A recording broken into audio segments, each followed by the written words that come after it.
জানিয়ে দিব এই মুহূর্তে আমাদের হাতে এসেছে বাংলাদেশের গুরুত্বপূর্ণ আপডেট সংবাদের শিরোনাম।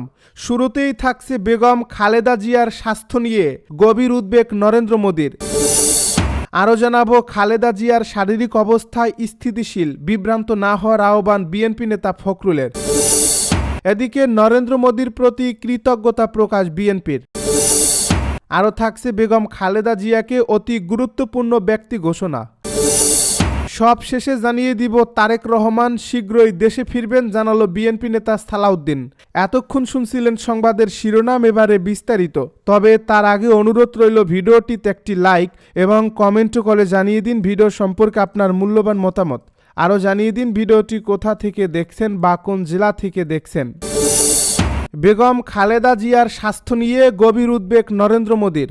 বাংলাদেশের সাবেক প্রধানমন্ত্রী ও বিএনপি চেয়ারপারসন বেগম খালেদা জিয়ার শারীরিক অবস্থার অবনতি নিয়ে উদ্বেগ প্রকাশ করেছেন ভারতের প্রধানমন্ত্রী নরেন্দ্র মোদী। সোমবার এক পোস্টে তিনি জানান, ভারত যে কোনোভাবে সম্ভাব্য সব ধরনের সহায়তা দিতে প্রস্তুত। ভারতের সংবাদ মাধ্যম হিন্দুস্তান টাইমসের এক প্রতিবেদনে এই তথ্য জানানো হয়েছে। সামাজিক যোগাযোগ মাধ্যম এক্সে এক পোস্টে মোদী লেখেন, বেগম খালেদা জিয়ার স্বাস্থ্যের বিষয়ে জেনে গভীরভাবে উদ্বিগ্ন। বাংলাদেশের জনজীবনে বহু বছর ধরে তার গুরুত্বপূর্ণ অবদান রয়েছে। তার দ্রুত সুস্থতা কামনা করছি। ভারত সম্ভাব্য সব সহায়তা দিতে প্রস্তুত, যেভাবে পারি। এদিকে বিএনপির চেয়ারপারসন বেগম খালেদা জিয়ার চিকিৎসায় সহায়তা করতে চীনের 5 বিশেষজ্ঞ চিকিৎসক ঢাকায় পৌঁছেছেন। পরে সোমবার বিকেলে রাজধানীর এভারকেয়ার হাসপাতালে পৌঁছান তারা। এই গণমাধ্যমকে তথ্যটি নিশ্চিত করেছেন বেগম খালেদা জিয়ার ব্যক্তিগত চিকিৎসক আল মামুন। তিনি বলেন, বেগম খালেদা জিয়ার চিকিৎসায় 5 সদস্যের চীনের প্রাথমিক মেডিকেল দল এভারকেয়ার হাসপাতালে পৌঁছেছে। মূল চিকিৎসক দল মঙ্গলবার আসবে। বিএনপি চেয়ারপারসন ও সাবেক প্রধানমন্ত্রী বেগম খালেদা জিয়ার অবস্থা স্থিতিশীল। চিকিৎসকদের নিবিড় পর্যবেক্ষণে তার চিকিৎসা চলছে বলে জানিয়েছেন দলটির মহাসচিব মির্জা ফখরুল ইসলাম আলমগীর। সোমবার দুপুরে গণমাধ্যমকে তিনি এ তথ্য জানান। বিএনপি নেতা মির্জা ফখরুল ইসলাম আলমগীর বলেন, ম্যাডামের অবস্থায় স্থিতিশীল আছে। ডাক্তারদের নিবিড় পর্যবেক্ষণে তার চিকিৎসা চলছে। বিভিন্ন গণমাধ্যমে ম্যাডামকে নিয়ে সংবাদ প্রচারিত হচ্ছে, এটা সঠিক নয়। কেউ এতে বিভ্রান্ত হবেন না। একই সঙ্গে দলের চেয়ারপারসনের আশু আরোগ্য কামনায় কায়ামন বাক্যে মহান রাব্বুল আলামিনের কাছে দোয়া করতে দলের নেতাকর্মী ও দেশবাসীর প্রতি আহ্বান জানান বিএনপির মহাসচিব। দলের জ্যেষ্ঠ যুগ্ম মহাসচিব রুহুল কবির রিজভী বলেন, এভারকেয়ার হাসপাতালে ইন্টেনসিভ কেয়ার ইউনিটে আগের মতোই ম্যাডামের চিকিৎসা চলছে। দয়া করে যে যাই বলুক, এ ব্যাপারে কেউ বিভ্রান্ত হবেন না। বেগম খালেদা জিয়ার শারীরিক অবস্থা স্থিতিশীল, বিভ্রান্ত না হওয়ার আহ্বান বিএনপি নেতা মির্জা ফখরুলের। বিএনপির মহাসচিব মির্জা ফখরুল ইসলাম আলমগীর জানিয়েছেন, দলের চেয়ারপারসন ও সাবেক প্রধানমন্ত্রী বেগম খালেদা জিয়ার শারীরিক অবস্থা স্থিতিশীল। একই সঙ্গে চিকিৎসকদের নিবিড় পর্যবেক্ষণে তারা চিকিৎসা চলছে। সোমবার বিকেলে তিনি এসব তথ্য জানান। বিএনপি নেতা মির্জা ফখরুল বলেন, বিভিন্ন গণমাধ্যমে ম্যাডামকে নিয়ে সংবাদ প্রচারিত হচ্ছে, এটা সঠিক নয়। কেউ এতে বিভ্রান্ত হবে না। একই সঙ্গে দলের চেয়ারপারসনের আশু আরোগ্য কামনায় দোয়া করতে দলের নেতাকর্মী ও দেশবাসীর প্রতি আহ্বান জানান বিএনপির মহাসচিব। অন্যদিকে বিএনপির সিনিয়র যুগ্ম মহাসচিব রুহুল কবির রিজভী বলেন, এভারকেয়ার হাসপাতালের ইন্টেনসিভ কেয়ার ইউনিটে আগের মতোই ম্যাডামের চিকিৎসা চলছে। দয়া করে যে যাই বলুক, এ ব্যাপারে কারোর কথায় কেউ বিভ্রান্ত হবেন না। বিশেষজ্ঞ চিকিৎসকেরা সার্বক্ষণিক ম্যাডামের চিকিৎসা সেবায় নিয়োজিত আছেন। তাদের থেকে যতটুকু জানতে পেরেছি তার চিকিৎসা চলছে। সবাই দোয়া করুন, আল্লাহ যেন তাকে আমাদের কাছে ফিরিয়ে দেন সুস্থভাবে। বিএনপির মিডিয়া সেলের সদস্য সাইরুল কবির খান জানান, বেগম খালেদা জিয়ার সর্বশেষ শারীরিক অবস্থার বিষয়ে গণমাধ্যমকে যথাসময়ে অবহিত করা হবে। এদিকে বিএনপি মিডিয়া সেল থেকে এক বিবৃতিতে জানানো হয়েছে, বেগম খালেদা জিয়ার স্বাস্থ্যের বিষয়ে যে কোনো তথ্য গণমাধ্যমে উপস্থাপন করবেন দলের জাতীয় স্থায়ী কমিটির সদস্য professor doctor AZM Zahid Hossain. Begum Khaleda জিয়ার চিকিৎসা সংক্রান্ত তথ্য প্রচারে শৃঙ্খলা বজায় রাখতে এবং গুজব কিংবা বিভ্রান্তি এড়াতে এই সিদ্ধান্ত নেওয়া হয়েছে। এ বিজ্ঞপ্তিতে আরও বলা হয়, অযাচিত, যাচাইবিহীন বা বিভ্রান্তিমূলক কোনো তথ্য প্রচার থেকে বিরত থাকার জন্য গণমাধ্যম সহ সবার প্রতি বিশেষভাবে অনুরোধ জানানো হচ্ছে। নরেন্দ্র মোদীর প্রতি কৃতজ্ঞতা প্রকাশ বিএনপির। গুরুতর অসুস্থ বিএনপি চেয়ারপারসন ও সাবেক প্রধানমন্ত্রী বেগম খালেদা জিয়ার দ্রুত সুস্থতা কামনা করে ভারতের প্রধানমন্ত্রী নরেন্দ্র মোদীর পাঠানো বার্তার প্রতিক্রিয়ায় কৃতজ্ঞতা জানিয়েছেন বিএনপি।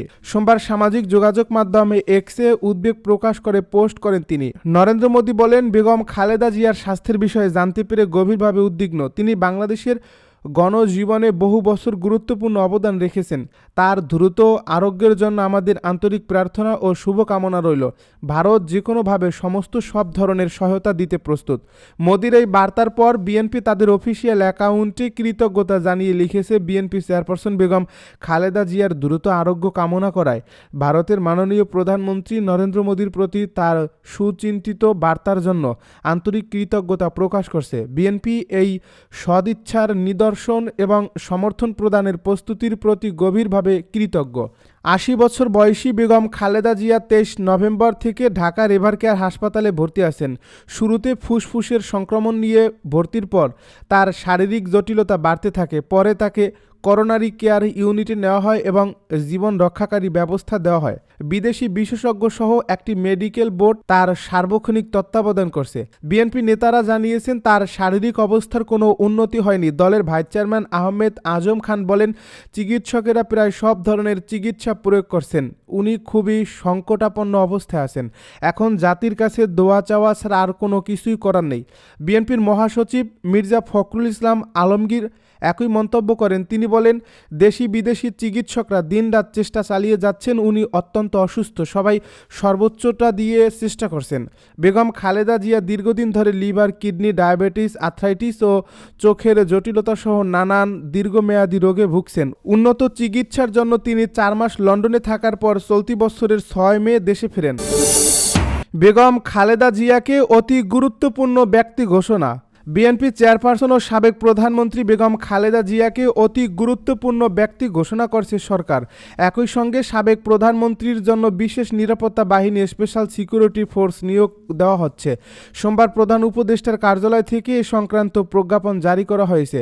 রাষ্ট্রপতির আদেশক্রমে প্রধান উপদেষ্টার কার্যালয়ের মহাপরিচালক মোহাম্মদ আব্দুল ওয়াদুদ চৌধুরী প্রজ্ঞাপনে স্বাক্ষর করেন। এ প্রজ্ঞাপনে বলা হয়, সরকার বিশেষ নিরাপত্তা বাহিনী আইন ২০২১-এর ধারা ক এর প্রদত্ত ক্ষমতা বলে সাবেক প্রধানমন্ত্রী বেগম খালেদা জিয়াকে অতি গুরুত্বপূর্ণ ব্যক্তি হিসাবে ঘোষণা করা হলো। ইহা অবিলম্বে কার্যকর হবে। এদিকে বার্ধক্যজনিত নানা জটিলতা ও রোগীর কারণে কয়েকদিন ধরে রাজধানীর রেভার কেয়ার হাসপাতালে চিকিৎসাধীন রয়েছেন বিএনপির চেয়ারপারসন বেগম খালেদা জিয়া। দেশি বিদেশি চিকিৎসকদের তত্ত্বাবধানে বেগম খালেদা জিয়ার চিকিৎসা চলছে। তারেক রহমান শিগগিরই দেশে ফিরবেন জানালো বিএনপি নেতা সালাউদ্দিন আহমেদ। খুব শিগগিরই বিএনপির ভারপ্রাপ্ত চেয়ারম্যান তারেক রহমান দেশে ফিরবেন বলে জানিয়েছেন বিএনপির স্থায়ী কমিটির সদস্য সালাউদ্দিন আহমেদ। গতকাল সোমবার রাতে রাজধানীর গুলশানে বিএনপির চেয়ারপারসনের কার্যালয়ে অনুষ্ঠিত দলটির সর্বোচ্চ নীতি নির্ধারণী ফোরাম জাতীয় স্থায়ী কমিটির বৈঠক শেষে সালাউদ্দিন আহমেদ সাংবাদিকদের এ কথা বলেন। এই বৈঠকের আলোচ্য বিষয় নিয়ে বিএনপির এই নেতা বলেন, এটা তাদের নিয়মিত বৈঠক। এ বৈঠকে তারা দেশের রাজনৈতিক পরিস্থিতি, সামনের নির্বাচনী কৌশল, নির্বাচনী প্রচার সহ বিভিন্ন বিষয় নিয়ে রুটিন আলোচনা করেন।